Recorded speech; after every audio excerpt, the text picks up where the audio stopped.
एक माँ की भावुक कर देने वाली कहानी। एक पत्नी को दो बच्चे हुए। दोनों ही बेटे को माँ बाप ने बड़े ही प्यार से पाला पोसा, उसे खूब पढ़ाया लिखाया बड़ा किया और इस काबिल बना दिया कि यह अच्छी नौकरी करके अपना जीवन अच्छे से बिता सके। अपने बच्चों के लिए दिन रात कड़ी मेहनत करके एक बंगले जैसा 2 मंजिला घर बना कर दिया, जिससे कि दोनों बेटे शादी के बाद भी एक साथ अलग अलग कमरों में रह सके, जिससे आगे चलकर कभी बंटवारे का विचार मन में ना आए और इनमें लड़ाई झगड़े ना हो। दोनों बेटों को अच्छी नौकरी मिल गई, दोनों की शादी भी हो गई। बड़ा बेटा जो घर के पहले महले पर रहता था, उसको एक बच्चा भी हुआ। पोते का मुंह देखकर दादा दादी बहुत खुश हुए। सब ठीक ठाक चल रहा था, लेकिन थोड़े ही दिनों के बाद बूढ़े पति की मृत्यु हो गई। जब तक पति जिंदा था तो दोनों बेटे और बहू माँ का सम्मान किया करते थे। जैसे ही पति की मृत्यु हुई, दोनों बेटे और बहुएं हर दिन माँ की सेवा करने की तो दूर की बात है, माँ को हर दिन खाना खिलाने के लिए भी राजी नहीं थे। दोनों बेटे और बहुओं ने मीटिंग की और तय किया कि माँ को खाना खिलाने की जिम्मेदारी बांट ली जाए, यानी 15 दिन बड़ा बेटा और 15 दिन छोटा बेटा माँ के खाने की जिम्मेदारी लेगा। जिन बेटों को बिना दिन रात देखे भूख ना होते हुए भी और मनचाहा खाना हमेशा खिलाने के लिए जो माँ तैयार रहती थी, अब उसी माँ को बेटों के यहाँ पर दिनों के हिसाब से खाना दिया जाता था। माँ का दिल बड़ा था। माँ को इस बात की खुशी थी कि वह जैसे भी हो अपने बेटों के साथ रह रही है, और इसी खुशी के कारण बेटों के द्वारा दी गई रूखी सूखी भी उसे किसी पकवान से कम नहीं लगती।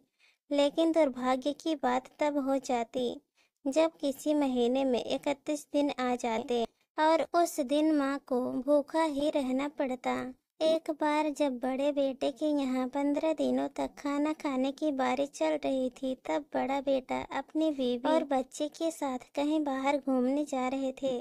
बड़ी बहू ने माँ से कहा, माँ जी आज खाना नहीं बनाया है, हम बाहर जा रहे हैं, वही खाएंगे, आप अपने लिए कुछ पका लेना और खा लेना। बूढ़ी माँ ने कहा, लेकिन बेटा मुझे तो गैस जलाना नहीं आता। बहू ने कहा, तो फिर ऐसा कीजिए कि पास वाले मंदिर में भंडारा लगता है, आप वहीं पर जाकर खा लीजिए, तो आपको गैस जलाने की जरूरत ही नहीं पड़ेगी। पास में ही खड़ा बेटा और पोता यह सब सुन रहे थे, लेकिन कोई कुछ भी नहीं बोला। बूढ़ी माँ को भूखा ही छोड़कर बेटा और बहू घूमने निकल गए। माँ को थोड़ा दुख तो हुआ, लेकिन फिर अपने आप को यह सोचकर मना लिया, ठीक ही तो है, कभी कभी बहू को भी घर के काम से आराम मिलना चाहिए और भगवान का भंडारा खाने का सौभाग्य किस्मत वालों को ही मिलता है। माँ खुशी खुशी मंदिर में जाकर भंडारा खा आई। कुछ दिन ऐसे ही बीत गए। एक दिन बड़े बेटे को छुट्टी थी। बेटा बहू और उनका बच्चा अपने घर में साथ में समय बिता रहे थे। माँ बाप छोटे बच्चे को पूछ रहे थे कि वह बड़ा होकर क्या बनना चाहता है और क्या करना चाहता है। छोटे बच्चे ने बड़े ही सरल भाव से माँ बाप को उत्तर देते हुए कहा, वह बड़े होकर वकील बनना चाहते हैं। उसकी इच्छा इस घर से भी बड़ा एक घर लेने की है, लेकिन वह घर मंदिर के पास होना चाहिए। माँ बाप ने पूछा, घर के पास मंदिर क्यों होना चाहिए? तब बच्चा माँ बाप से कहता है, घर के पास मंदिर इसलिए होना चाहिए जिससे कि जब मैं बड़ा होकर कहीं बाहर घूमने जाऊं तो आप दोनों को ज्यादा तकलीफ ना हो। मंदिर नजदीक रहेगा तो आपको ज्यादा दूर जाकर भंडारा नहीं खाना पड़ेगा। मासूम बच्चे का ऐसा जवाब सुनकर दोनों ही पति पत्नी के पैरों तले से जमीन ही खिसक गई। उन्हें अपनी गलतियों का एहसास अब जाकर हुआ।